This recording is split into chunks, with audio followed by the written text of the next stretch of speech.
The Heresy Accountabilibuddies Podcast is dedicated to all things Horus Heresy.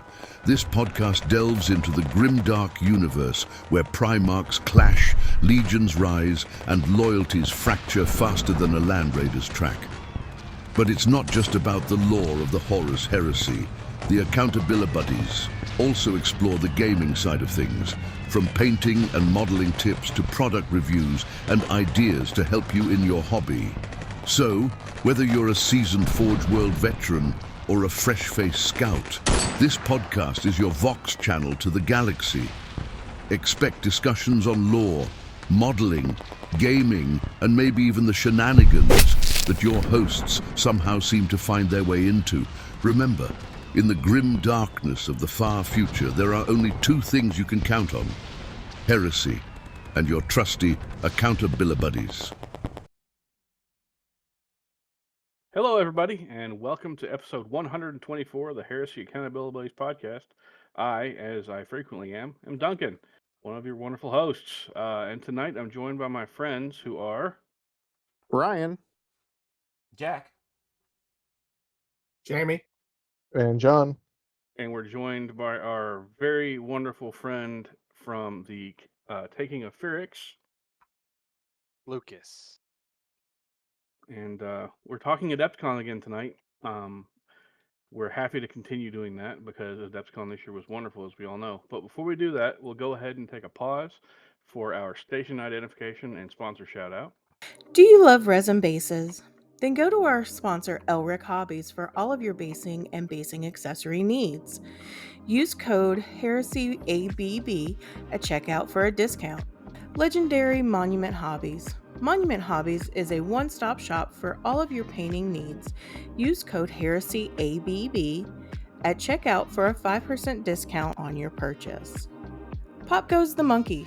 Find maker of third-party accessory bits of arms, legs, backpacks, and more, where you can get 10% off your first order over $125 with code HeresyABB at checkout. Sponsor shout out. And thank you for that. And thank you also to all our patrons and everyone else who contributes anything to our cast. We appreciate you. And we also want to shout out our community as well, because they're active and they're happy and really like hearing all the stuff they're doing and seeing the stuff they're working on. So, sounds to me like it's time for some hobby progress time. John, as always, what have you done lately?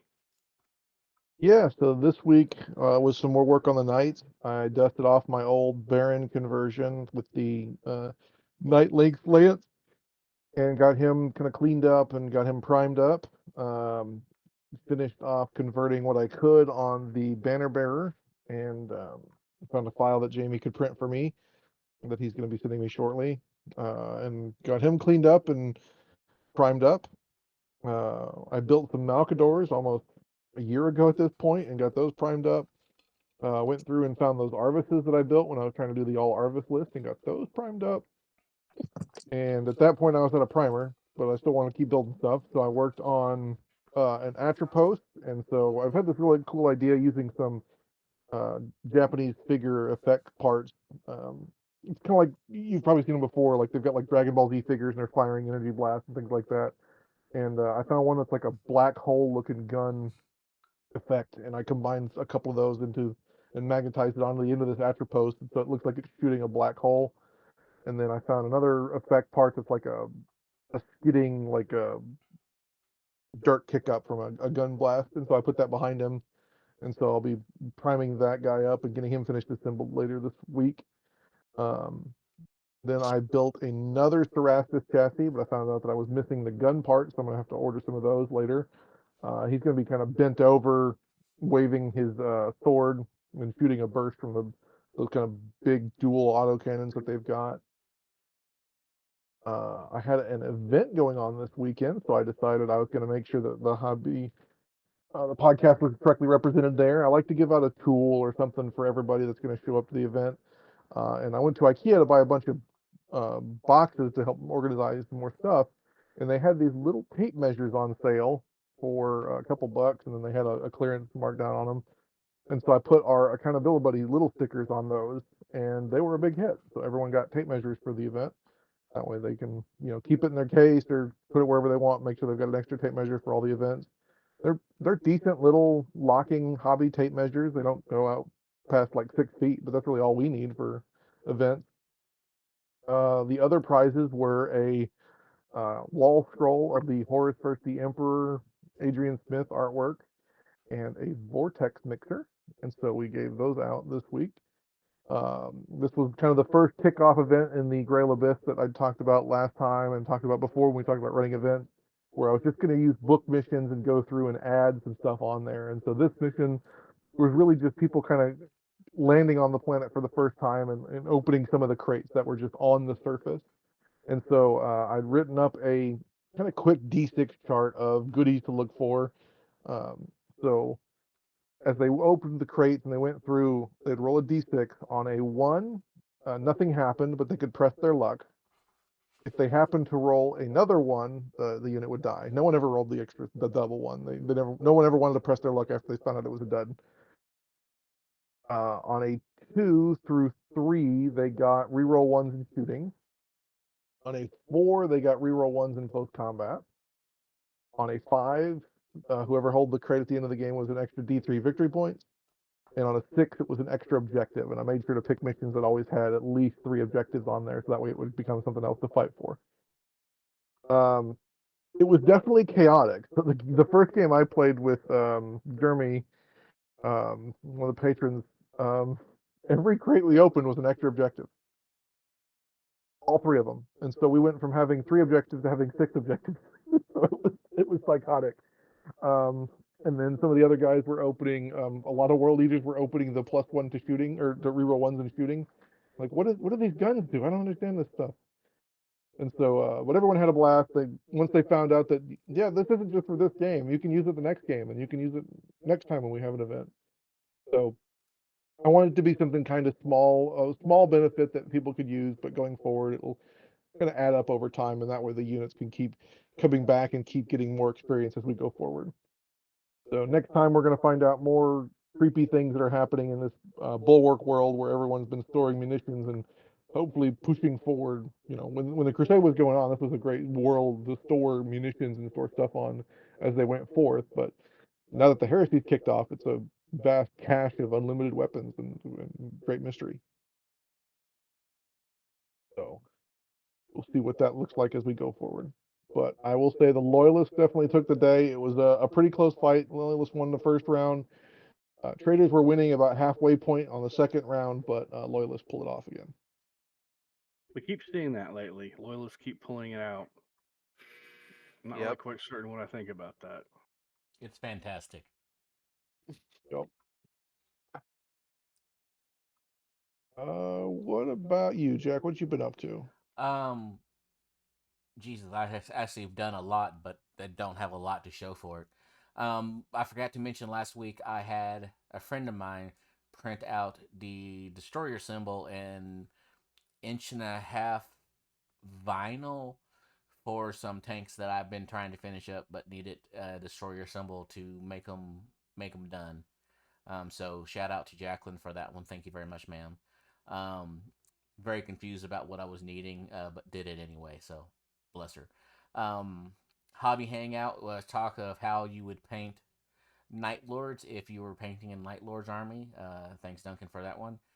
So I went back through and backed my way into what I believe is Matt Kane's recipe for Night Lords. The only thing that I have not got yet is I don't have a good matte varnish on hand because nothing I paint is really shiny anymore. So even with 2 layers of the matte varnish I have, it's extremely glossy. That being said, the mist said the blue is very pretty. So I feel like that's half the battle. Have you tried the AK Lucky map? Yeah, that was gonna be. I don't know about AK Interactive because of all of Duncan's love for AK Interactive, but I was looking at another varnish, but I don't have anything that I paint that way anymore. So it's the do I buy varnish for this one thing, or do I just keep it in my back pocket if I ever want to do more of them? And know that I have to get a better varnish for it. Yeah. And then after that one, I'm going to kick it over to Jamie. So I've had an interesting week. I actually got some hobby done. I started on a batch of Irredemptors and two Contemptor Dreadnoughts. Started base layering them, blacks and kind of washes and stuff like that. So as some of y'all know, well, everybody knows, like Jack, I've been printing a lot. I've been printing a lot for somebody on the show, and I ended up counting it out. And so, yeah, I've printed 25 plates of items for John for terrain. That's a lot. So that's been taking up a lot of the time. Plus, I got the new printer set up, and I started a new project, a new big project with that. I'm gonna leave it a secret unless you've got a camera on and you can see what I'm printing out right now. I'm not gonna lie. I'm sitting here and I'm making it bigger so I can see. Here. Oh God, the background ate it all up. Yeah, the background ate it, Jamie. The background ate my baby. Yeah, I can't tell. It looks Really? very, very nice, whatever it is. I know Well, what that is. it's bringing the war. Let's just put it that way. Oh, okay. So It's yeah, got 2 feet and it tastes like chicken. yeah. It's more like emu size, I guess you could, instead of a chicken. But We don't want to say that word. It might upset our Australian listeners. oh Talk yeah, about that's their right. ongoing conflict. Yeah, that's true. So yeah, I started working on a Titan this week just because I wanted to do something that I hadn't done before. Not that I haven't worked on Titans, I've done many Titans, but I wanted to try and print one. And That's cool. so far, things have been going pretty well, especially with the new printer.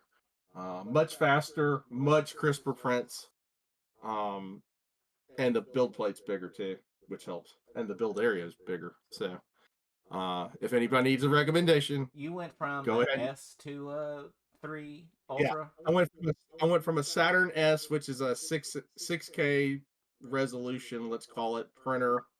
It's like a 1.5 gen printer, to, like medium duty printer, to a Saturn 3 Ultra, which it doesn't have, like, the current ones are Saturn 4s, but it's got a bigger print volume than a Saturn 4 or Saturn 4 Ultra, and it doesn't have the mechanical tilt on the vat. It's just fast. It's just fast with the way the film that it uses, and it's much bigger print volume and print plate, and it's pretty sorted out now. So, and they've been on sale very cheap, even at Bezos land. So I ended up doing what I didn't go as cheap as I could have, just because I wanted the reassurance that I could return it pretty easily. So I went through Bezos, and I've been getting little stuff for it right now, here and there. I will say I did get because of all the printing and airbrushing that I do, I ended up getting a really nice HEPA filter for my office. So maybe I'll have some brain cells left in the next year. Nope, too late. Yeah, I they're all doubt gone it, in brother. All right, cool. You baked those out already. I guess that's it for me. I'm just gonna keep working on the Irredemptors and the Dreads and try and get those finished out. I'm almost through soccer season, so then you'll see me go into like full John mode in about 2 or 3 weeks. Just because that's what I have to. I'm very limited in what I can do during soccer season, and like I haven't been making the hobby hangout chat because I have soccer practice while it's going on. I don't get home till about 9:30 at night right now on Wednesday night, so that's where I've been, if people are wondering. But I guess is Brian hasn't gone? Nope. So I have been working slowly on some very cool looking Seekers / Mortis Poisoners for my Death Guard, using some parts that Jamie printed up for me. Thank you, kind sir. Some old Nurgle Plague Marine upgrade kit parts from Forge World, Combi Alchem Flamers, and Plastic Mark III arms. And they're turning out really good. As soon as I get some more progress on them. Those legs were pretty cool, I will say. Yeah. Impressed by them when I printed off. You know, looking that's hot. got to be one of the coolest free files that I just stumbled upon one day randomly. But once I get more progress on them, I'll get some pictures posted up on the various Discords that I'm part of. Let me know if you need. What's that, Jamie? But let me know if you need more. I think I'm good. I counted it out, and I used 10 legs, and you sent me. It was like 30-ish, I think, around that. No, I think it was like 41. Okay. Which is more than I have other components to actually build Marines for at the moment on extra bits. So it worked out beautifully. I backed a Kickstarter a few weeks ago, just after Adepticon, that I'm really excited about, and that wrapped up the 18th, I believe. So hopefully here in the next couple of weeks, they'll get that squared away, and that's all terrain 3D print files. Some pretty cool stuff that I'm excited about. Hopefully I'll have that for my next local event, which I had an event yesterday, which was nice. It was a good time. Super low key. We had 6 people, including myself. We all just kind of didn't make a big deal about it. We showed up. We played a mission that I had written up earlier in the week that was quite different. So we essentially forced a play test through on it over the 3 tables, and then we talked afterwards and bounced ideas back and forth and thought about how we could improve it to hopefully use for later in the year. So it was a good time. It was great to see some new faces at that event as well. I think that's about all I got for the hobby stuffs at the moment. What about Lucas? Well, I haven't been on in a while, so I have a significant amount of stuff. Before Fair. Adepticon, a couple months before Adepticon, I upgraded to a Bamboo P1S. So I've been kind of tuning and playing with that, printing terrain, stuff like that. I painted 3 tables of boarding actions. It actually can probably do more than that, but all the boarding action stuff that I had, I painted for Zone Mortalis. I painted 2 tables of Wind Farm. If you were at Adepticon, you saw like the big windmills. I did those. Love the wind farm. Not They gonna have lie. like rocks. Yeah, it came out really good. I was a little worried that it was going to be kind of sparse, but the rocks like were big enough to hide behind, and the color on the windmills came out really good. So I'm happy with how it came out. So, You should be. It looked great. yeah. Then we did Adepticon. That was a big thing. Oh, I guess right before Adepticon, I bought a Saturn S4 Ultra. So I'm liking that. That's pretty cool. Pretty good Have time. you had any issues with anything on it yet? No, it prints beautifully pretty much every time. I haven't had a problem. That little the mechanical like tilt that doohickey works pretty good. I think the thing you were talking about with like yours uses ACF film. Correct. So some people online, I'm not saying to take this as the gospel. Some people online say that kind of impacts the detail you can get. It's like kind of hazy. That's what they say, but the thing is that they say with the 3 ultras, for whatever reason, they've compared like using regular film versus the PFA or ACF film. Yeah, the PFA film or whatever versus like you could swap it out. It's not a big deal. And the resolution really is not impacted at all. If it is, it's very, very, very, very minor. Right. So I guess that's why they went to the tilt vat, was so that they could use regular film and still Right. maintain the same speed. But Yep. I like it. It is more mechanical parts to break, but oh I've well. just What do you seen horror stories about like leaks down into the machine because of the gap around the tilt up in Yeah, the front. I haven't had that problem yet. It does come with a little drip tray. It's got a bib, yes. It you learn, that gets old pretty quick, putting it on and off of there. I used it like the first 5 times, and I was like, yeah, fuck that, and just like got rid of it. So that's pretty much it for pre-Adepticon. I had to get through Adepticon because afterwards, what I just completed today, right before I got on, is I put my entire studio into storage in preparation for a new building that we're building on our property to move my stuff down there. So Cool. Nice. I'm hoping to have that done in 90 days. Well, good luck to you, sir. And Congratulations, also. yeah, it's gonna be a much bigger space. I'll be able to actually like leave. One of the problems with like doing these big terrain projects was like my room that I was in is like a small, like bedroom. It's like 10 by 11 or something. And so it's hard to fit a full-size table in here to actually work on a table of terrain. So I had to do it in the living room, and then I'd have to pack it up because I can't leave it out there with my wife, my kid, and all that stuff.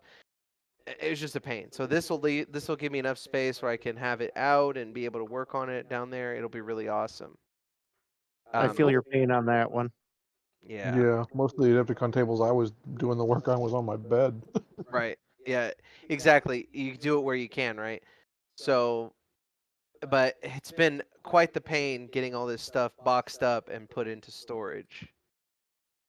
At least it gives you a chance to kind of like itemize an inventory though too. That's true, and get rid of all the stuff I don't need. Yep. Everybody always collects a bunch of stuff, so I put pretty much all of my hobby stuff into storage, except for my FDM printer, and then some like light work in progress stuff. Mostly Trench Crusade, to be honest, but So hang on. Are you actually working on stuff for Trench Crusade, or are you not at this point? I am. Okay. I have, what is it? Heretic Legion Naval Raiders. Oh, that's the faction I like. They're sweet looking. Yeah, there's a ton of really cool STLs out there. So I did have to put the resin printer in storage, but I pulled out, I printed all the stuff that I needed for a pretty big more stuff than you would ever need to play one game. And so that's getting put together, and then I kept out a couple paints, so maybe I'll be able to work on that. But that's pretty much it. All right. Well, since I haven't gone, I'll just go ahead and go last. As Jack referenced earlier, I've been fiddling a bit with Night Lord schemes, trying to figure that all out. Got some more stuff bought. Sent out some mailers of stuff for some small things that I had to send to people from Adepticon that I needed to get sent, and have a pile of tubes and posters and stuff that I need to send out to other people. So I need to get a couple things out that I had to send to people that were needed for upcoming events, and then I have other stuff I'll be sending out to other people as well. So I'll also be sending out stuff from John once Jack gets back from Texas. I'll be sending that out with everyone else's tubes. So all those other tubes will be coming out in 2 weeks or thereabouts. So it's not a big thing. Other than that, I've been trying to get a little bit of work started on my daughter's Thousand Suns, and fiddling around in New Recruit a bit on possibly a Emperor's Children list. Haven't really made decisions on that part yet, but we'll see. I'm hoping this year is not the year that I end up having to paint 3 armies. I'm really hoping that. I hope But we're it gonna is the see. year you end up painting 5 armies. And I hope every army is 4,000 points. 7 armies is crazy, dude. And I hope they're all infantry heavy. So that reminded me of something. Brian got the charity White Scars army, and half of it needs to be rebuilt because of the shipping. People destroyed the box it was in. Oh God. I'll So- have the U.S. Postal Service. Yay! Yeah. And it was in battle foam too, which is even better. Yeah, we had a similar problem with our giveaway army as well. It was a Mechanicum That's why I army. go with brown. Oh. Usually I probably would have, but it's just it is what it is. It unfortunately seems to be how it goes lately. Yep. But that's all our hobby progress, I think. So, John, take us away with the news, sir. Absolutely.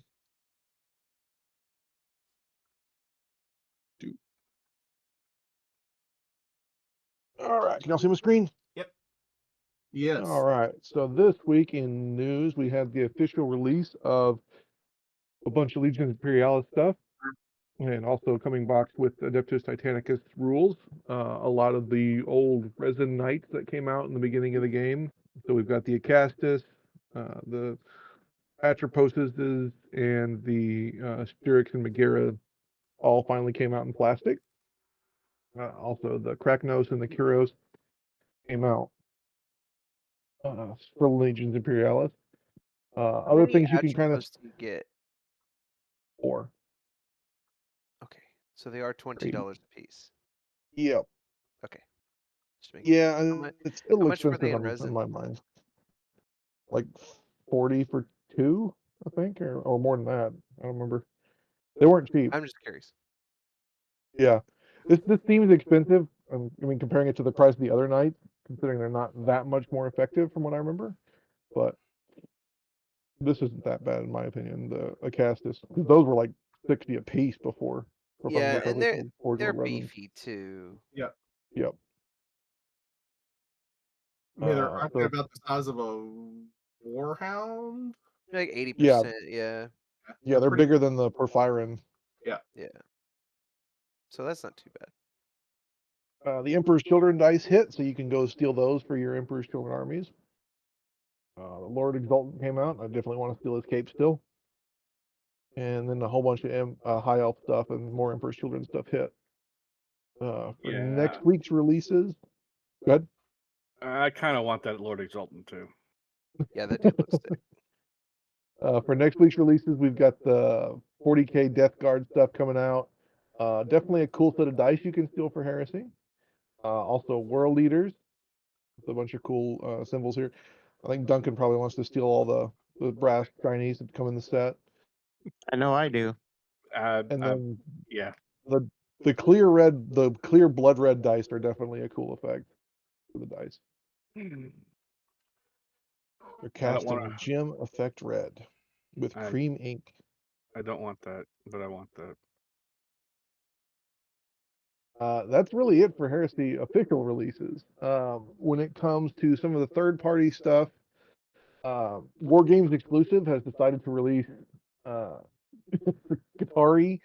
If everyone remembers correctly, this Qatari, really the only main weapons you can take are these kind of grenade launchers as their kind of default stock weapon, and they've come out with these Bobby-looking Qatari with the grenade launchers.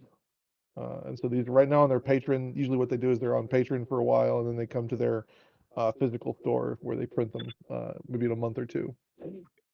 Am I wrong, or do those look kind of like hats from like the 30s, 40s, and 50s?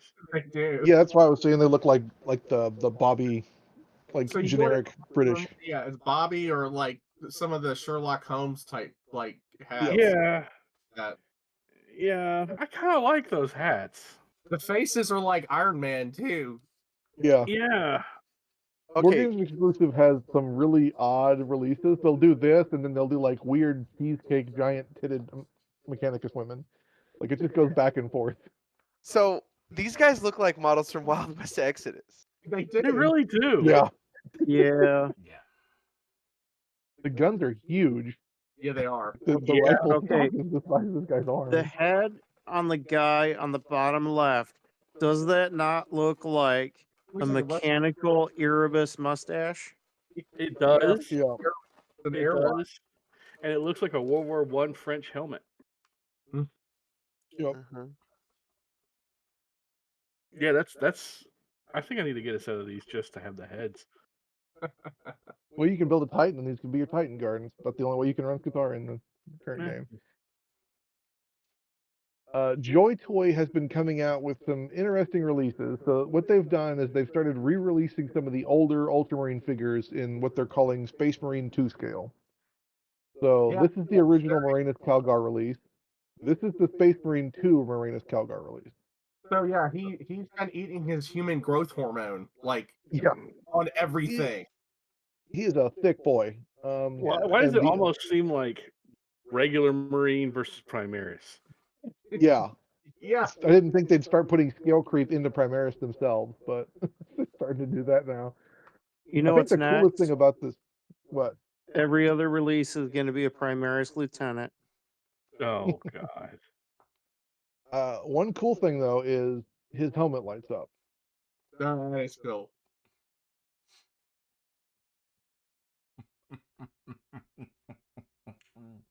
Damn it. So I like this head better though, the kind of screaming, actually doing shit head instead of the bland. So are they both out at the same time, or is I one don't know replacing the that. other? I don't know that. I know that this is the new release.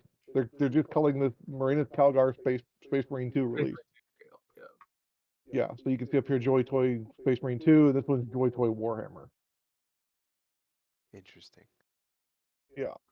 The new one They've is also better. they've also rescaled all the accessories you can see here. So this giant Aquila going almost across his entire chest, and now it's just a little symbol. Yeah. They resculpted all the tassels. Like everything is completely different. It's based on the Space Marine 2 in-game model. And it's a lot more blingy. Yeah, a lot of these little fine ropes here instead of just bland armor. And like even So like yeah. the power cord for his blast or whatever, it's got like caution tape on the new one, or it's wrapped. Yeah, it looks actually sculpted here, whereas over here it's just painted on. Yeah. They've also been. Hey, wait, hold on. Go back to that Yep. just 1 second. Yep.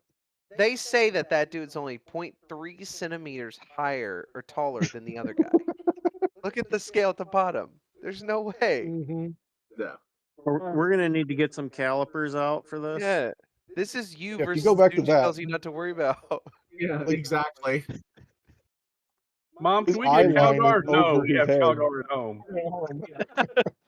You know who that is? The Don't new talk to me or my Calgar? son. That's my wife's boyfriend right there. Yeah, don't talk to me or my son ever again. Jesus. That's funny. I like the new one. Yeah, it blows the other one out of the park at least. Yeah.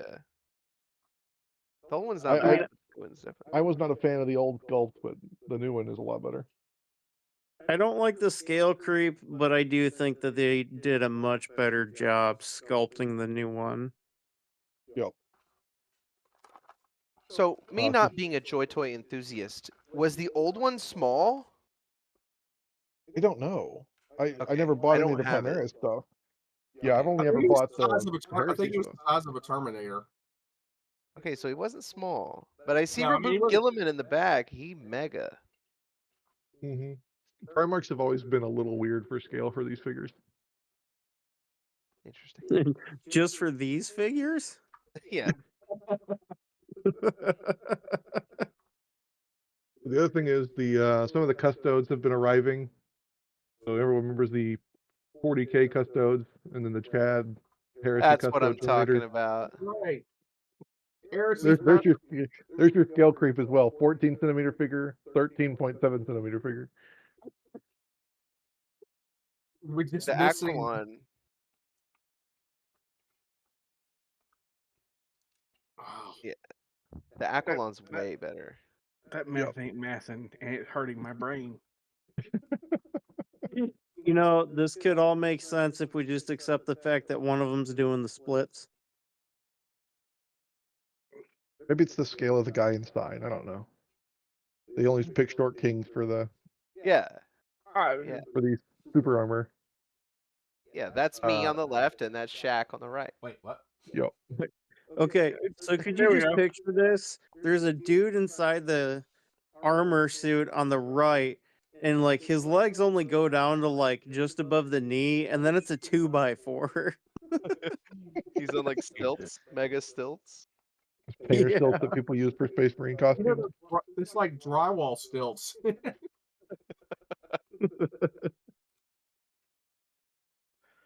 If y'all watched last week's episode, you remember I announced these. They were pretty cool multi-purpose display bases that Joy Toy was going to be coming out with. Yep. We got a price announced for them, and so I think they were like 24 a piece or 70 for all three. Which, I mean, that's not that bad. Yeah, you see, save $5. They're canceled. Yeah, they're canceled. Oh, Did they give a reason for it, or they're just like, yeah, they're canceled? No, they gave no reason at all, and this is even more explanation than we got with the Knights. The Knights were just postponed indefinitely, and that's kind of the reasoning we got for these was postponed until future.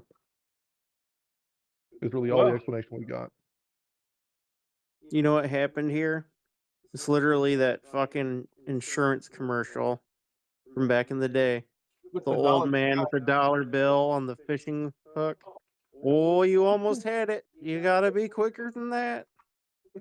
It's funny too because a lot of people were like, "Oh, these are really cool. They'll be great for the guys that are just buying one or two Joy Toy figures, or like Will locally is doing like displays at his work with his figures.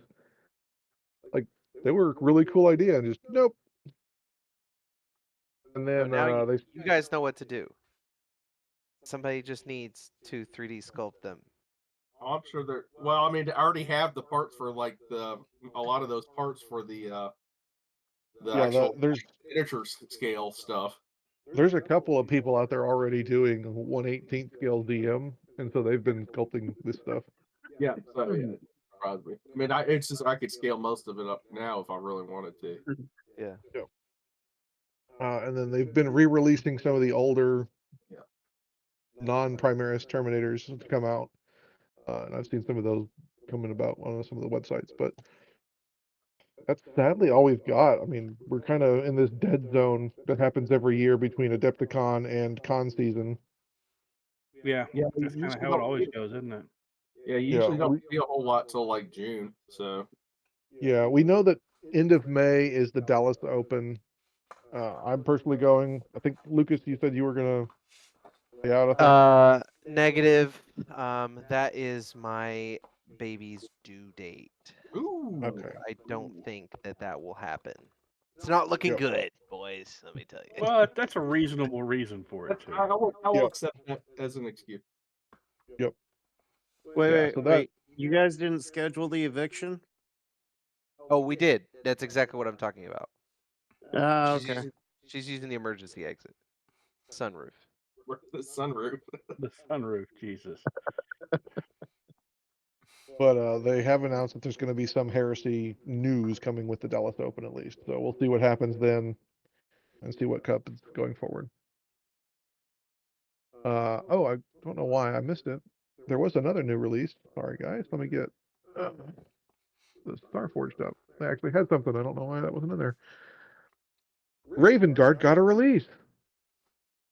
Oh, more support than from GW. Sick. Oh, Does that say $108? Okay, Yeah. but Yes. that's cool. Yes, it does. It's silver, so it's Yeah. Jack, you want to see what's really bad? How about that one? Oh, buddy.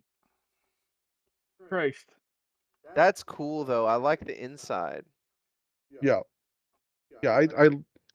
My wedding ring was the Aquila from Starforged, and so I've Yeah. always kind of liked their rings. As someone who's allergic to most metals, like nickels and things like that, these rings never broke me out. So Okay. they're definitely silver. Could you imagine getting into a bar fight and like punching somebody in the forehead and them having that imprinted for Oh the my next week? god. I mean, I'd laugh.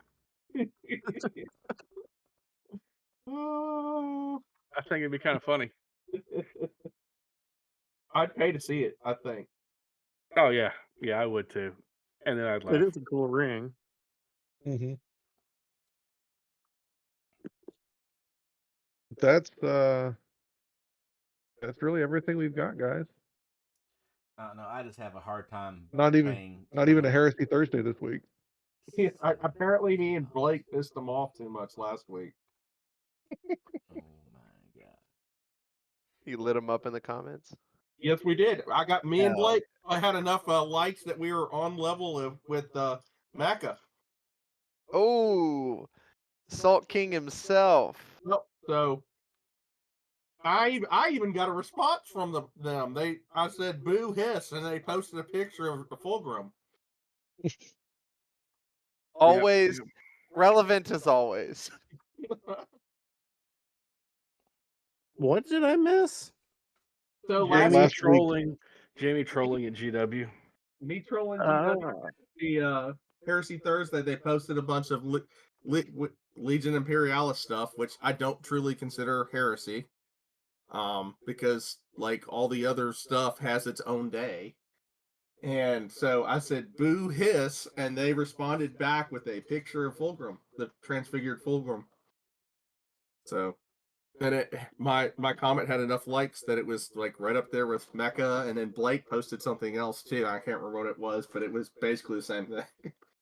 Yeah, I was I got signed out of Facebook, but I still got that as part of like a refresh, and your comment was like right under the post. That was like the most popular comment. Yeah, I don't want to be too negative, but like, not only is it Legions Imperialis, but it's also re-releases of stuff we had years We ago. already had it. Yeah. It's like, if I really wanted these models, I could have already bought them. But it's not just that. It was that FAQ that came out of nowhere for them. I mean, they need an FAQ. Don't get me wrong. I think every game needs FAQs, but we've been screaming about a Heresy FAQ for a year now. No, Or longer. But if we got as little as they did, we'd still be upset. So what are you gonna We do? would. I mean, to be fair, they did need this. But also, to be fair, we really need that. So, Yeah. Yep. I think we've been screaming for one for about 3 years now. Yeah, but we started the whole campaign through the podcast about a year and a half ago. Do we need Yeah. to That's set what up no, they don't listen to Cake, apparently. That's what I was gonna so- say. We need to call Yeah. up Nottingham's Bakery or whatever. bakery? What about, can we send like donuts or something, like bear claws? Send barbecue. Ooh, yeah, we need to send something aggressively American. Yep. Barbecue and Twinkies. I had an idea, but I don't think it would go over very well. Well, None of our if other I've ideas seem to learned- go over well. So let's No, let's, Jamie, a pipe bomb is not the answer. we are not the IRA, sir. Yeah, I was about to say, We aren't going you'd there. probably think it was from Ireland. If I've learned anything about British cuisine from watching like Gordon Ramsay and listening to Duncan talk about his experiences, is that we need to like send them something completely and utterly tasteless and With disgusting that makes you want to vomit, like a baked potato in a foam tray covered in peas and brown gravy with French fries on top and like tuna. And a bottle of KP sauce, because that's like Yeah. Wasn't that the joke I just posted? And Yes, it is. Paul that's- Revere saved me from this. Yes. That's funny. I So swear. Adepticon. So Adepticon. Yep. Yeah. So, you run Phyrix as a whole, along with your crew, correct, Lucas? Yes, I would say I am one of the organizers of Phyrix. I'm not the only guy. I could not do it without them. Yeah, Fair enough. so you want me to just go over the whole thing? I would love that, sir. Hell yeah, it's easy. So we did a one of the coolest things is we expanded our events significantly this year. We really didn't add. I guess we added our Zone Mortalis. We did daytime, and I'll go over everything we did. We'll start with Zone Mortalis because we're already talking about it. We did 3 sessions of Zone Mortalis every day. So players could sign up for a Zone Mortalis session in the morning, which was like 2 rounds before, I think it's like 1 o'clock or something like that. And then they could sign up for an afternoon, which is like between 2 and 6. Or they could sign up for the evening, which is the Mega Zone Mortalis, which is kind of like a Phyrix staple now. So we've been doing that for a couple years. So that was really pretty wildly successful. The attendance ranged as it did with pretty much all the other events. There were like some events that were like hotcakes, sold out. You couldn't get in, and then there were some that like were just two-thirds of the way full or whatever. Which is actually really good. That's one of the things I wanted to talk about is attendance. But and then we had our standard like 3K 3-day linked narrative. So they're all of the games are linked together. We have a battle zone system where you're trying to control different battle zones, and this year we tried it out where Zone Mortalis had its own battle zones, and then the front line had its own battle zones, and we're still kind of trying to perfect the scoring system and how we want it all to work. One of the things we did this year is we went to a completely digital scoring system. The only paper that we handed out to our to our attendees was a little piece of paper that said, that had your name on it so that you could be voted for best painted. That was the only piece of paper that our attendees had to keep track of. All the missions are obviously on paper, but they stay at the tables. So that was really exciting. That was a huge benefit. That was so much easier from the admin side of things, and the just being able to sort through all that data and have it come up automatically on the screen. So we had like a big TV. We were a little worried about projectors in the big hall. We were worried about the lights, but y'all ran a projector. It worked out pretty good. So Yep, it did. So we had like a big TV, and it had the score the dashboard that had all the scores for the different battle zones. We had a system in place where players could get bonuses based on which faction controlled which battle zone, and we had all that ready to go, and we decided at the last minute not to use it because we felt that we already had too many things that players had to keep track of from game to game. That's one of the things that we're kind of, I don't want to say struggling with, but that's one of the things that we're working on right now is that I think we're running the ragged edge of the add-ons you can add to the game and keep it easily playable at this, in the time limit and all that stuff. And, I'm sure you guys had this experience as well with your events that there's a lot of dudes that we're playing with that they're only playing half a dozen games a year or whatever, a dozen games a year, and half of them are here at Adepticon. That's me. Yeah. I'm that guy. Right. So, we're trying to make it friendly for people who this is their main game and they want to play this and they're super in tune with it, but also friendly to players who just play here or play maybe a little bit outside. So we don't want to overwhelm them with too much stuff. So we're kind of still fine-tuning that system and working on it. We had a ton of great feedback from our players. I wanted to say one thing about the feedback from the players is we had no negative sportsmanship feedback from our entire player base. Nice. So that was awesome. We really didn't have any problems with any of that kind of stuff, which was great. The armies looked great. It all kind of just went off without a hitch. We're kind of at the point where we can we have the core system down. So all we have to do now is fine tune the add-ons. So that's coming. Everybody on here, everybody listening, I hope knows about the Phyrix character forge and the Phyrix point of interest system and all of that extra stuff that we add to the game. That's what we're going to work on this year. That's all getting a revamp. We're doing new character forge traits, hopefully adding more for the other armies. Like we have a couple for Mechanicum, we have a couple for Militia and stuff like that, but we want to add more of those. Want to flesh them out a little bit. And what we really want to do is do a complete version 1.3 of the point of interest system with new cards, new items, new NPCs, new everything. We've done an overhaul once already, and we're going to do, like I said, a version 1.3 now. So that'll be really cool. As far as we had the same experience that you did where Loyalists won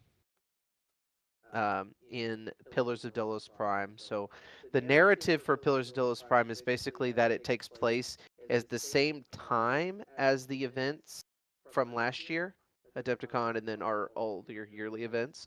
They're taking place at the same time, just in a separate location. Okay. So, that still lets players, if they wanted to play the same characters, they could still, they're close by. They're not far away. They could be there. They can be in two places at once. Not that big a deal.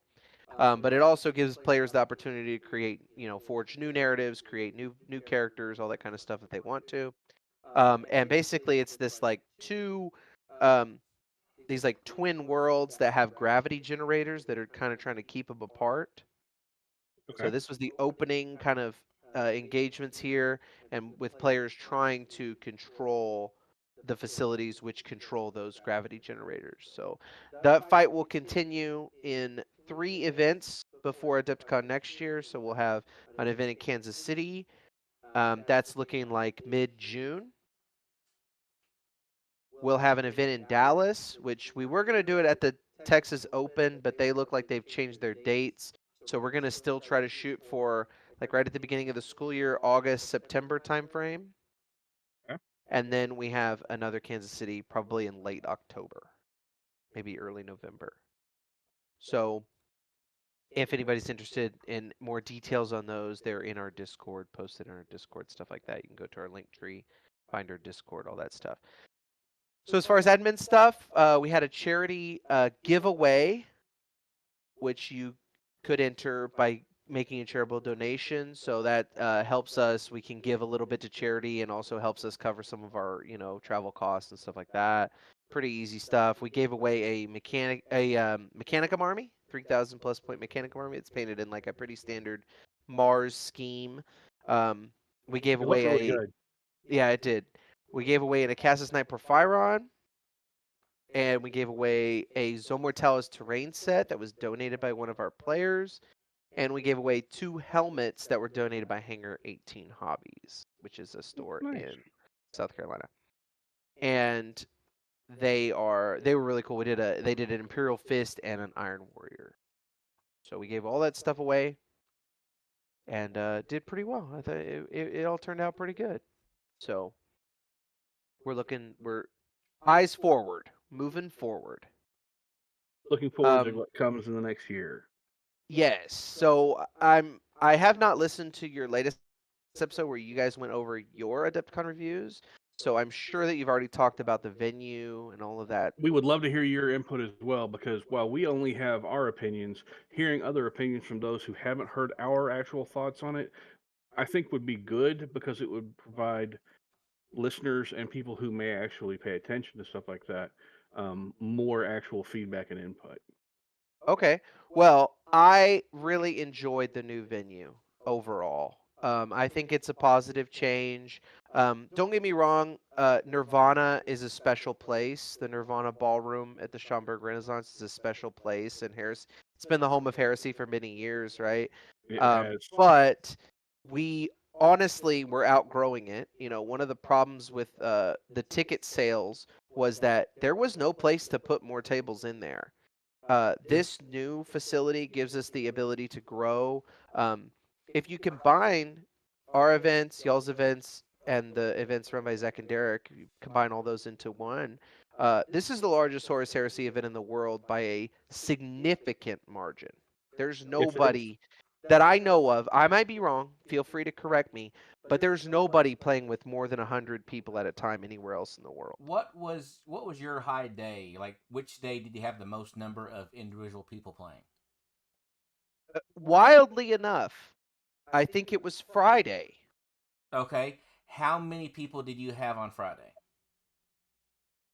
You can ballpark. We had, so it's tough to say because we have multiple events running concurrently, but we had 33 tables being used in Frontline. So it's almost full. We had 36 available. And then we had, I would say, at least 12 playing Zone Mortalis at any given time. And the Mega Zone Mortalis was full every night. So that's 24. I think one night we actually did 26 players on the Mega. So if you count them all at one time, so that's like what, 66 plus, call it 12 or 14. We had capacity for 24 on the Zone Mortalis, but I don't think we were over 20 on any given day. We might have had one session where we were over 20, but so we had like, what is that, Ballpark 72? No. Once, because the Mega Zone Mortalis is in the evening. Okay. So it doesn't really count. What about your? So that's like 66 players playing Frontline and another 12 or 14 playing Call that 80. then. Zone. Yeah. And there was 114 on And the yeah, doubles. that's what I was gonna say. Is there was over 100 people playing doubles, which is so insane. We had, depending on, because no exact counts, we're sitting right around 200 people on Friday at one time, not counting the nighttime Zone Mortalis, playing Heresy. So the figure that I saw was over all of the Horus Heresy events that there were either almost or just over 400 unique individuals playing. That's a hell of a lot of heresy. That's I quite wild. I absolutely agree with you. I don't know of a single other event anywhere in the world that has that many heresy players. They're not, I don't want to be too like out there, but they're not playing events that size at Warhammer World. No. They can't. They don't have enough space at Warhammer World to play events that size. Nope. Well, and even if they did, they'd never like cutting it off just to one game. They're like having multiple stuff going on. Right. Yeah, so that's huge, honestly. Yeah. So And like the LVO, what was it, 2 years ago, was like 96 or 98, something like that. That was the biggest I had heard of. Adepticon's been big for a while, don't get me wrong. I think we played over 100 players at once last year. Yeah. I know we did. Because they were playing 100 players in teams last year. Yeah. Yeah, they had at least 50 that many. tables. We had 48 tables maybe, or something like that. Yeah. So, and then we had our whole event that was almost full. So it's the same thing. Yeah, it was awesome. I'm just surprised to see that the teams didn't. I thought Friday would have been our lowest day just because most people, are going to play in the team, or a lot of people are going to go play in the teams, but it really wasn't like that. Friday was the strongest day. That's just awesome, honestly. Yeah. And then the new 4-player format that they did over there was pretty cool. Like, it's a good time to be playing Horus Heresy at Adepticon. That's all I want to say is that it's only going to get better because we can, like I said, we can grow. What's really nice actually is none of the events were like, well, some of them were completely sold out, like the Mega Zone Mortalis, but basically none of the events were like super waitlisted, buy your tickets in 3 minutes or lose it. You know what I mean? Like it wasn't as crazy as it has been in the past. So what's really nice is that a lot of the EOs don't have to crunch super hard to expand the events next year. We can just kind of sit with what we've got, and then we can expand if we need to, if we sell enough tickets or whatever. It's a great place to be. It is, and it shows the strength of Heresy compared to a lot of other systems that are getting a lot more exposure. Yeah. I mean, so you saw the size of that BattleTech display, right? Yep. There were not 200 people playing BattleTech at once. Not that I saw, no. Right? And I'm not trying to shade, not to throw shade at yeah, anybody, yeah. But I don't think that anybody in that room had any events as big as the Phyrix events or the other events. slots that we all had. Yeah, I think individually we're the biggest. Like, even if Yeah. you don't combine everything, I think we're still the big guys in the room. So that was really awesome. We're excited. We really would like to stay in the. What's it called? Do you know what the room is called? That was Grand Ballroom. Grand Ballroom D. Okay. We put the D in the Grand Ballroom. Hell yeah.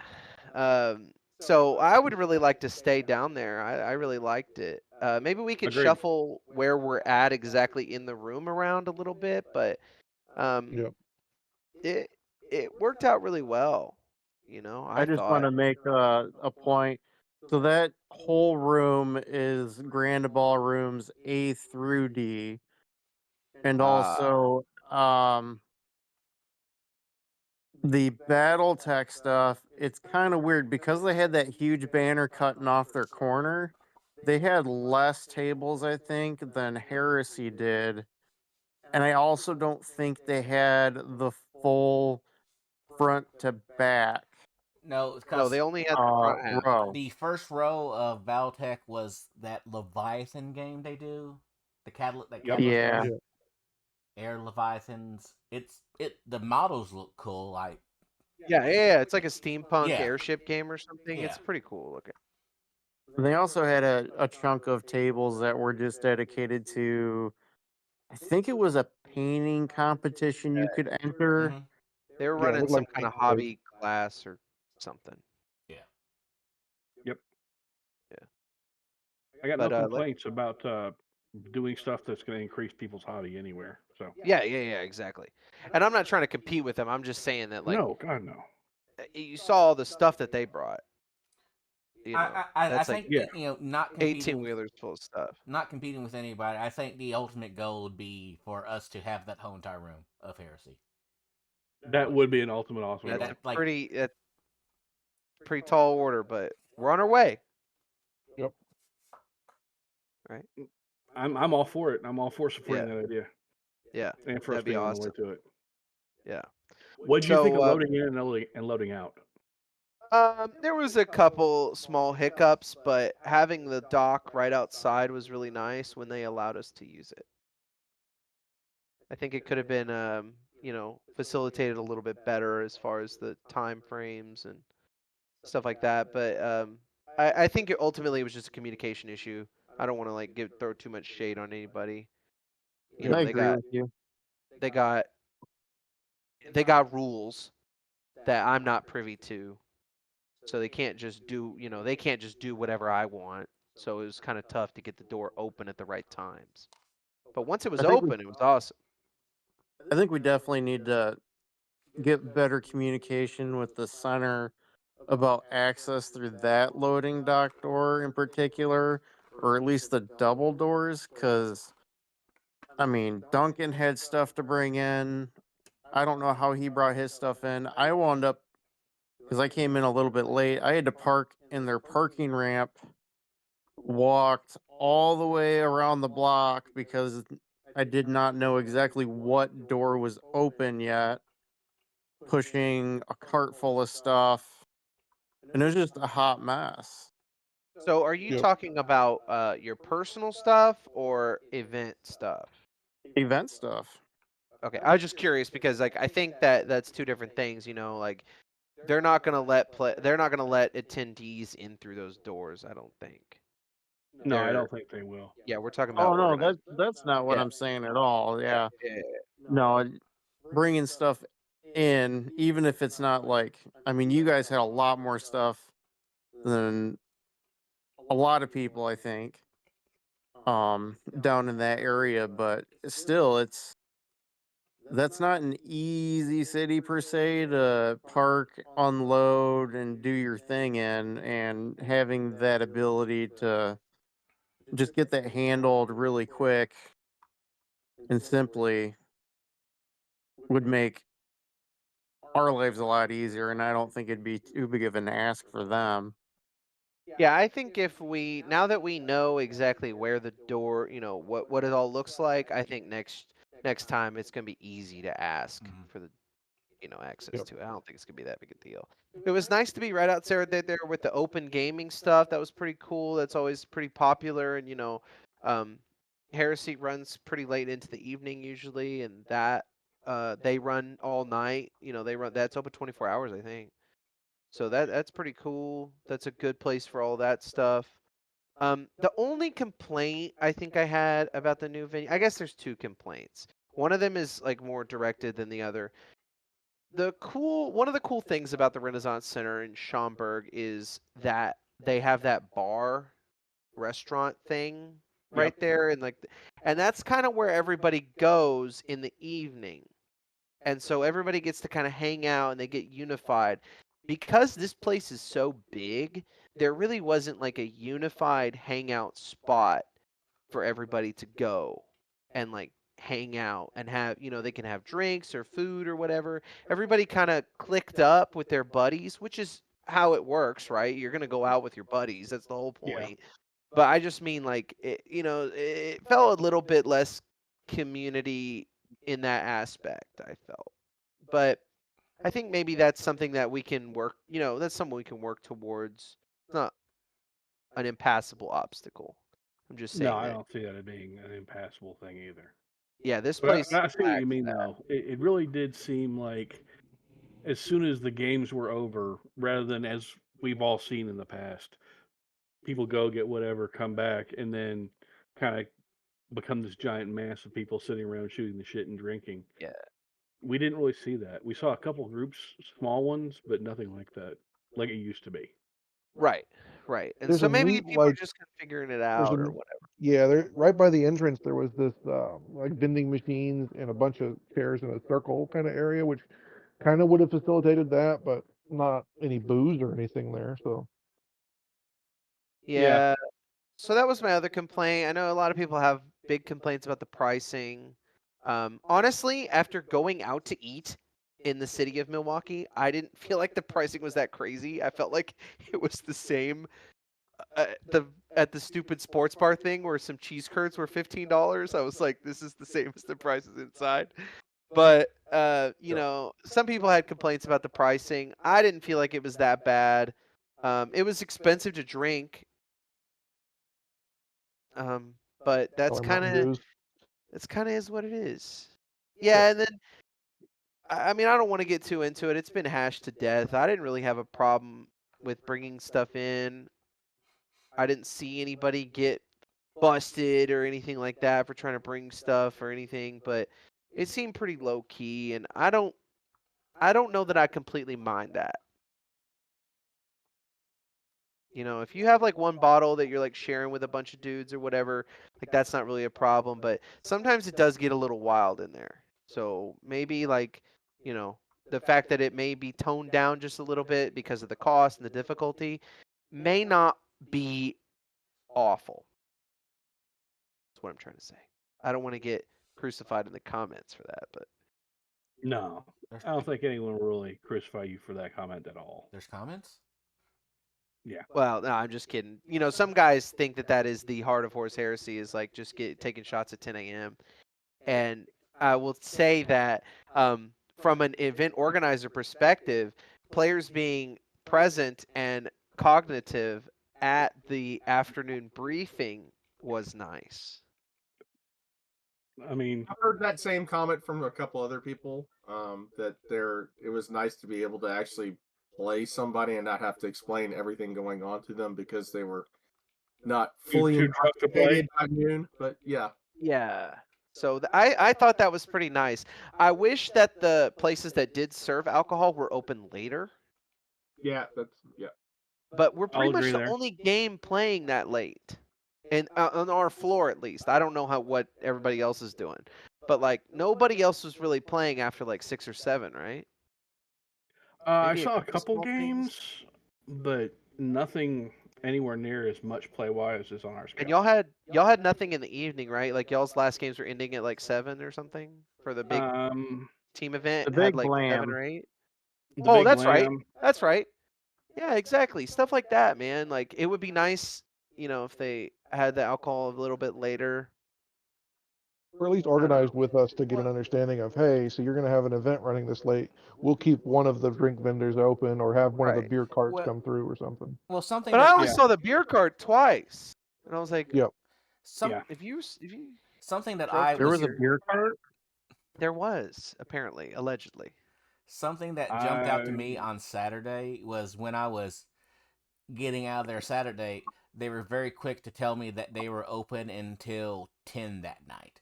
So I don't think the actual center knew how late games would be going.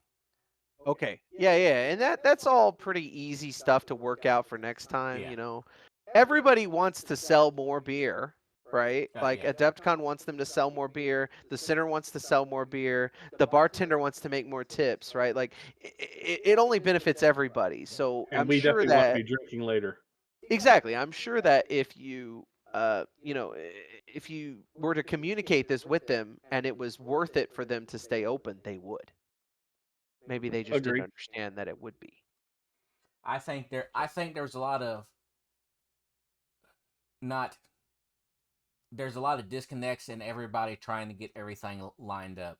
I'm sure on the list of stuff of issues to or wants to be communicated to the system, like they had a list of stuff and they had this first section that they needed to get right, and everything else was Right. kind of filtered underneath there. Exactly. And you can only communicate so much to a center that big. How like you're gonna tell the director of IT services that you need power cut cables for all these different people to do stuff, and by the time that gets down to the people that are actually doing it, it's like, well, I know people need power cables, but I have no clue where they are.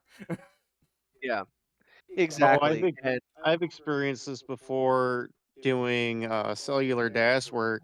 If you have a really badly positioned point of contact at a facility that is not in a position to not like immediately address your needs, but like in a timely manner, do something to help you out with the situation or be able to actually have an impact on, like loading dock access or something like that, it can turn a job into a nightmare.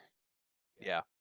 And that's what convention centers I think kind of struggle with, like Jack was saying, like, oh, we know people need power cables, but we have no idea where, and we don't know how to talk to the people that need them.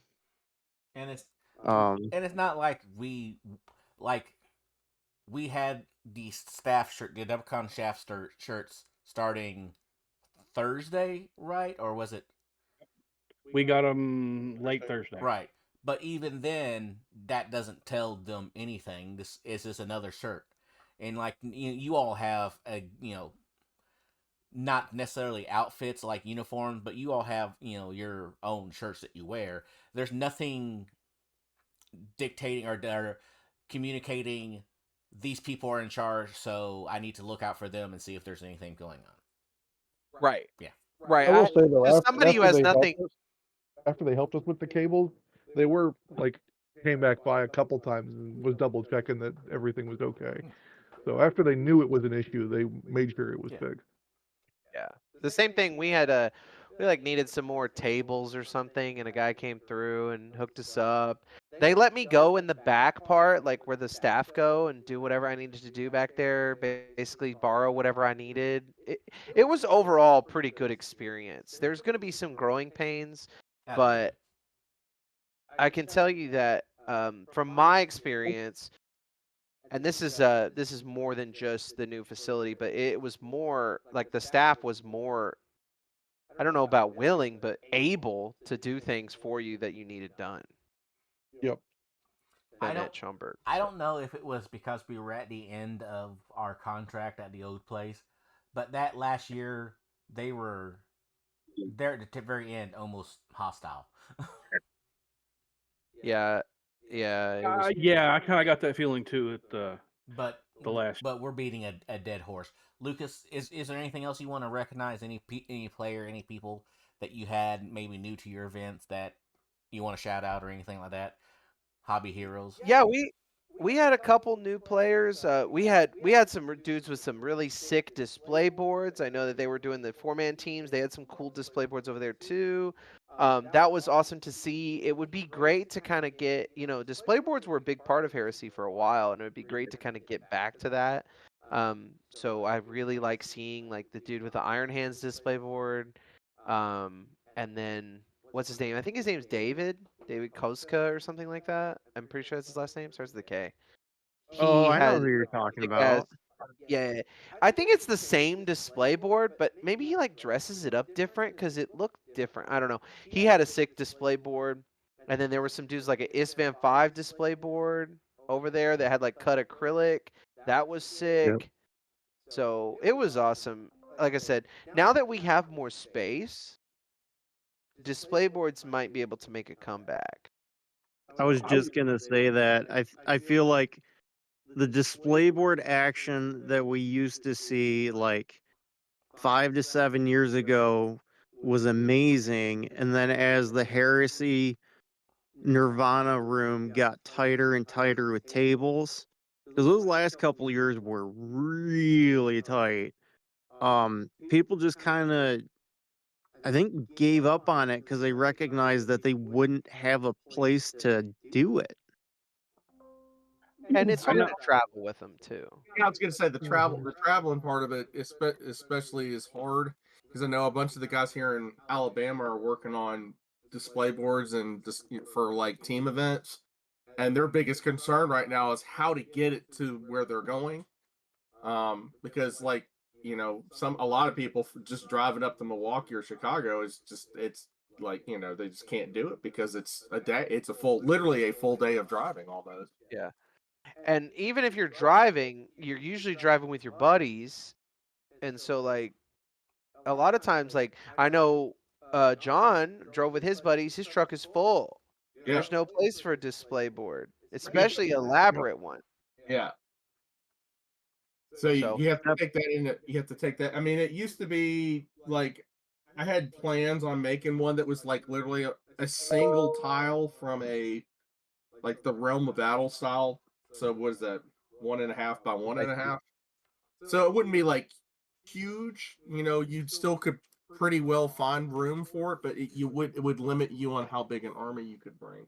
And hey put it on. John, who's that dude that has the Ultramarines one that's like a cut up Sector Imperialis tile and then it's like in a fancy like picture frame kind of Gabe. frame? Yeah, It's that's Gabe that Gabe. has that. I didn't remember Yeah. if it was him or his buddy. Yeah, that dude's is sick, and it Yeah, it's probably like a packs recessed. pretty well, Yep. and it's like lit up and everything. It's nice. Yeah, that's one of the reasons I switched to the cart that I've got now is using the display board that I had for my armored breakthrough and things like that would fit a lot better on the flatter cart than it would on the one that we all love, the cheapo Amazon one that breaks real easy. Yeah, Yeah. I have both the. This is one of the things I found when I put all my stuff in storage, is I have both the battle foam and secret weapon portable display boards that they made at one time or another. So maybe we'll see that. Those are pretty cool. The battle foam one is super sick. It fits in battle foam Yeah. large. Yep. It's pretty cool. And I have pelicans that fit battle foam large, so maybe we'll see that. Yeah, I'm definitely planning some snazzier display boards. This year it was kind of making the tables that would also work as a display board if we needed it to, but I think I need to do something that's purpose driven. So I haven't talked to you about this. How did your like photo booth do? I thought it was a pretty cool idea. We tried to shout it out as much as we could. Yeah, I saw a couple people looking at it, but I never saw anyone setting stuff up on it. So I don't did know if it see. was. I did see some people setting up stuff on it and taking pictures. I don't know how many. I only saw, I think, 2 different people doing it. I wish it could have been Yeah, more front and center. yeah, I think it would have been a little better if it was the original way we had the table set up. It would have been probably had more traffic on it, but the way it was is it was in the corner. I think if we had it closer to the front, and I think also maybe putting a QR code on it and some instructions and making sure that we have our logos and stuff on it too would probably help a little bit better too. Yeah, we need it. Yeah, we can. I mean, Don't we make can some always ideas improve for it. next future year. uses. Right. Yep. Always improve it. Yeah, I But only had the yeah, one light set up as well, and more lights will definitely help that as well as bounce lights and things like that. yeah. I guess that was something I wanted. We could talk about is the administration is like The fact that you can only have the admin tables on one side of the room because there's only power on one side of the room. That was Yeah. kind of weird. Yep. So that was kind of frustrating, but we got over it, figured it out pretty quick. One thing I think we could possibly also do is try to set up again. Maybe if we can get them to shove the tables a little bit further away from the actual backdrop wall, where those doors were that opened up into wherever, we might be able to set it up closer to the front by putting it along that wall. Where we were pretty much just having people hide their armies and Right. stack their stuff. What would be awesome is to have, I don't know if they'll let you do that, but is to have a row of tables up against that like fake wall or whatever, and just for staging. Yeah, Yep. that also would be cool. That'd be awesome. I think you would get a lot more buy-in for the display boards if people had a place to put them. Yeah, leave them up just on Dude. permanent display. Yeah. I agree. I think that'd be pretty awesome. So I think maybe that's something we can work towards. Ideas for next time. Right. Right. But overall, it was a huge success. It was the biggest that we've ever been. We sold the most tickets. We had the most butts and seats that we've ever had. Everybody was a great sport. Everybody's armies looked great. We had new players. We had, returning veterans. Obviously, missing a couple faces that we like to see, but that's just the way things are. Everybody's busy, right? Yep. Happy Looking birthday, forward to Josh seeing- De La Rosa. That's a good point. Yep. We did have a guy playing his first games there in Megazone Mortalis. Actually, a guy from Dallas. His name is Chris, right, John? Yep. Yeah, he rode up with me. He's one of Jeremy and Joe's buddies, working Yeah. on construction with them. And he said he's going to try to start coming to our local event. And then Yeah. Barth brought one of his friends up, another Jeremy, and then the two Jeremys had a battle royale later. But yeah, they're all out of Dallas locally. So our event yesterday had 12 people, Yeah, and that's it's awesome. looking like it's just going to keep getting bigger and bigger. So we're definitely going to try to make sure that Dallas is more of a presence up there as well. Yeah. I told Chris and Jeremy, the new Jeremy, I told them both. I said, you almost shot yourself in the foot because you come here. This is as good as it gets. There's nothing bigger than this in the whole world. So you can't be like, well, next time I want to go to this. I mean, you can. You can obviously go to other events, and there's great things about like the events in Alabama. And I'm not saying that this is the end all be all, but I was like, this is like the biggest thing in the world for the not only for this game, but for just tabletop games in general. This is a pretty big event. Yep. It is. It is. So they had a blast, though. I think. I hope.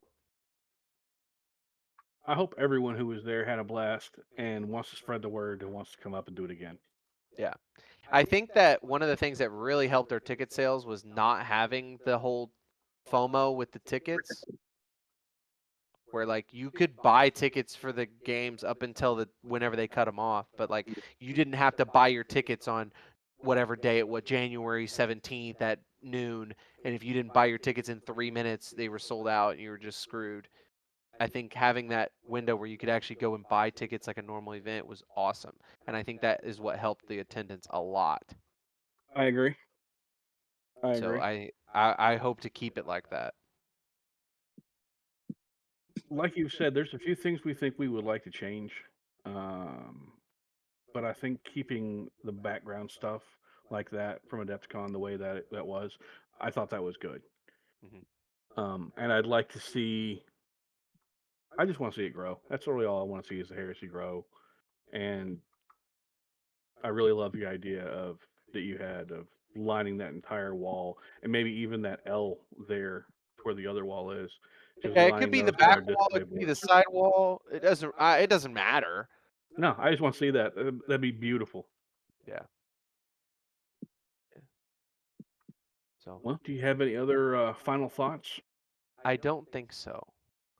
Not about Adepticon. Okay. Many thoughts, none relevant. Fair enough. Sounds like most of us. Well, do you want to go ahead and give date shout outs for your stuff one more time? Okay, I don't think I have exact dates. So I've got Kansas City coming up in the middle of June. Okay. Then we're probably going to do Dallas in late August, early September, and Kansas City again in November, early November, late, maybe the last weekend of October, probably early November. Okay. So, And where can anybody who wants to find your stuff go to and find it at? linktr.ee/Phyrix. It also happens to be on our link tree. Yes, it we're does. co-linked. Yep. This is what happens when friends work together to make things happen. Yeah, so you can come over there. Like I said, we have our own Discord that has all the details and everything like that. So, Well, thank that's you, it. Lucas, for coming on. It's very much appreciated. Well, thank We you look for forward to having me. having you coming on again later this year when you've run some more of your stuff, and we can talk about that then. And we look forward to shouting at your events out when Hell yeah. when we have official dates locked in stone.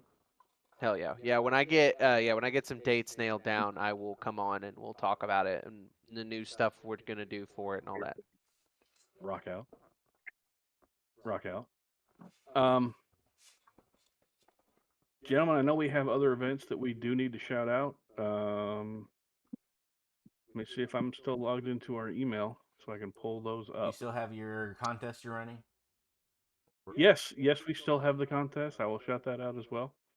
For anyone who has missed that, somehow we do have the giveaway for the 2,000-ish points of Iron Hands that we have posted pictures of on our Facebook and our Instagram and in our Discord. And we are doing the giveaway on that. All you have to do is be a listener and post to our Discord, our Facebook, sorry, our Discord channel for the contest channel, the post on Facebook, or in one of the announcing YouTube's uh, posts or videos, whatever they are. You have to post the keyword Keshig in there, Keshig. That is your secret code to use to get your entry into the drawing for that. And that is sponsored by Pop Goes the Monkey for all the parts that they gave, and sponsored also by us and paid by our friend Pennsylvania Mike. And events wise, again, We've got my contest coming up. yes, talk about that, and then I'll go ahead and do the shout out. All right, so my contest is going to be kicking off on not next episode, but the episode after, so May the 4th. So early birthday present to me, but y'all are getting the prize is going to be a Grex airbrush cleaning kit and new needle replacement kit. And so much like Duncan's, instead of using Keshig, I'm going to announce the keyword on the 4th, and then there will be a keyword for that week, and there'll be keywords for the 11th and the 18th and the 25th. And that will lead into June, which is when we're going to restart the 2-week hobby challenges again. So there we go with those. And we have first The War in the Hollows is a 2-day narrative event going on in Pensacola, Florida on May 24th and 25th.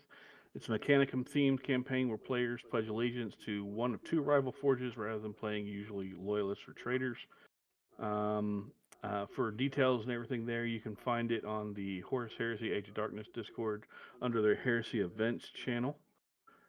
And the other one that I need to shout out is May 17th is going to be another event I'm running at Dallas Games Marathon locally here. Okay.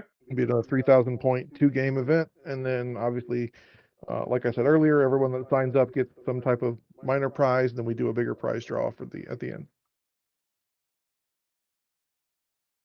And I'm not quite certain why this is not working to pull it up, but it's not because my computer's being silly. Hold on. There we go. Now it's pulled up. It's called they're doing it based on Betrayal of Isan 5.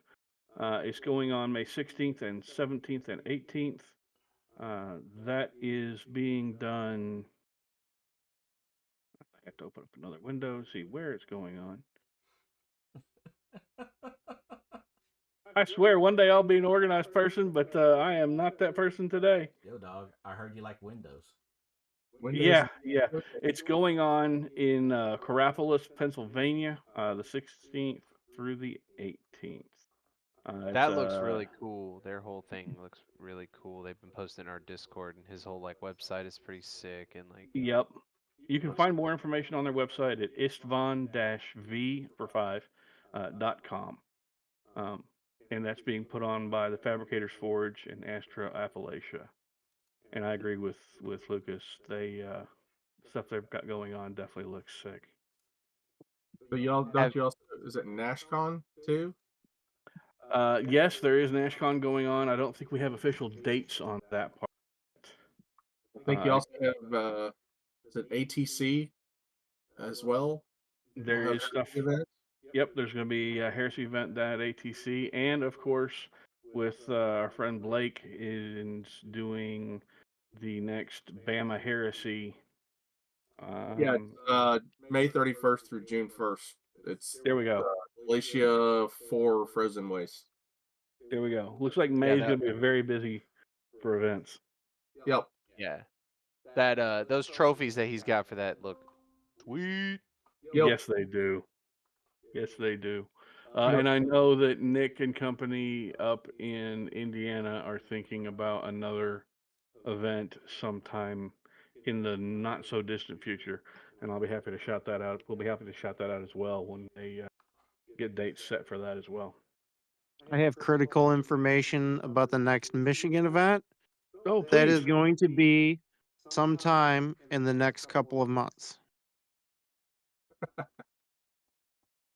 Well, is it going to be May to June, that first weekend in June? Like all the other events?